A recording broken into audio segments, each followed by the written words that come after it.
তো বন্ধুরা আপনারা কেমন আছেন? আশা করি খুব ভালো আছেন আর সুস্থ আছেন। আমিও খুব ভালো আছি। আজকে নতুন একটা রেসিপি নিয়ে চলে আসছি আপনাদের সামনে। আশা করি আপনাদের ভালো লাগবে। আজকে হলো শুটকি, মিষ্টি কুমড়ো পাতা, টমেটো দিয়ে একটা চাটনি হবে।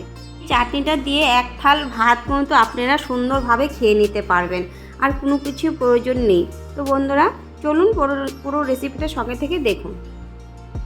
আপনাদের সাথে শুধু কুমড়ো পাতাটাই শেয়ার করলাম প্রথম, আর কোনো কিছু কিন্তু প্রথমভাবে শেয়ার করিনি। সব কিছু আমি রেডি করে নিয়েছি। যাই হোক, এখানে কিন্তু কড়াই বসিয়ে দিয়েছি, কড়াই গরম হয়ে গেছে, দিয়ে দিয়েছি সরষের তেল, দিয়ে কিছুটা হলুদ দিয়েছি, নুন দিয়েছি, দিয়ে শুটকি মাছটা দিয়েছি, দিয়ে রসুনগুলো গোটাই দিয়ে দিয়েছি, দিয়ে একটু নাড়াচাড়া করে নিয়ে গোটা কাঁচা লঙ্কা, পাকা লঙ্কা দিয়ে দিয়েছি, টমেটো দিয়ে দিলাম, একটা বড় সাইজের ছিল, দিয়ে একটু ভালো করে নাড়াচাড়া করে নিলাম। করে নিয়ে এবার কিন্তু কুমড়ো পাতাগুলো দিয়ে দেবো, ঝিরিঝিরি করে কেটে রেখেছিলাম আগের থেকেই।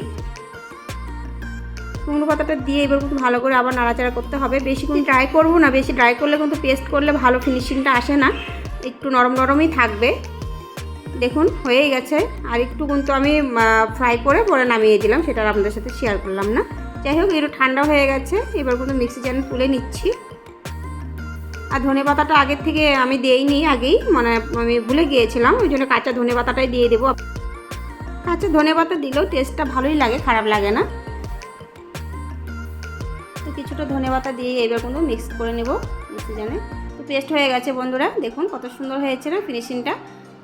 এই জন্য একটু ভিজা ভিজা টাইপের রাখতে হবে, বেশি ড্রাই করে ভাজা যাবে না, একটু কাঁচা কাঁচা টাইপের রাখলে ফিনিশিংটা ভালো আসে। তো বন্ধুরা দেখুন কত সুন্দর হয়েছে, খেতে কিন্তু হেভি টেস্ট হয়েছে। যেহেতু শুটকি মাছ আছে, দারুণ লাগে। আমার কিন্তু শুটকি মাছ খুব ভালো লাগে বন্ধুরা। আপনাদের কার কার ভালো লাগে শুটকি মাছ অবশ্যই কিন্তু কমেন্ট করে বলবেন। চলুন একবার ভাত নিয়ে নিয়েছি থালায়, এটা দুপুরবেলার খাবার।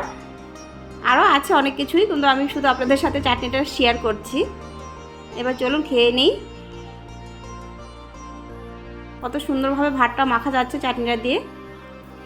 তো বন্ধুরা রেসিপিটা কেমন হয়েছে অবশ্যই কমেন্ট করে বলবেন। তো আপনারা কিন্তু অবশ্যই এভাবে একবার খেয়ে দেখবেন, খুব ভালো লাগে। কুমড়ো পাতা দিয়ে শুটকি মাছ দিয়ে খুব ভালো লাগে।